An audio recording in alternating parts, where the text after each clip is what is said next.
MP గారు కూడా మీరు ఎంతో మర్యాదస్తులు, విషయం తెలుసుకొని మీరు కూడా అది చేయకుండా మీరు ఈ రకంగా వాళ్ళకు సపోర్ట్గా చేయటం చాలా బాధ అనిపించిందని కూడా తెలియజేసుకుంటా ఉన్నా. మరి సామాజిక వర్గాలు ఒకరికే ఉండవు, అందరికీ ఉంటాయి. ఇది కరెక్ట్ కాదు. అందరూ ఈ భారతదేశంలో ప్రజాస్వామ్యంలో అందరూ ఒకటే. ఇదేంది ఏదో పాకిస్తాన్ వాళ్ళు పోయి అడిగినట్టు ఓటు అడిగినట్టు ఫీల్ అవుతారేంటి? నాకు అర్థం కావటం. ఓకే, ఇష్టం లేకపోతే ఏమోకండి.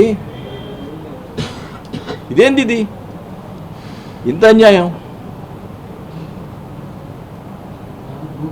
నాకు అక్కడి నుంచి పోయి నా మీటింగ్లో లాయర్లు మీటింగ్ పోతే అసలుకి ఎందుకు ఈ రాజకీయం అంత ఫీల్ వచ్చింది నాకు.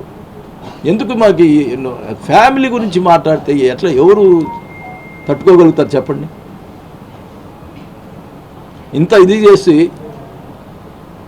రాజకీయం చేసేది ధర్నాలు చేస్తాడు పోయి. నాకు చేత కదా, 5,000 మంది 10 నిమిషాల్లో వస్తారు మా వాళ్ళు.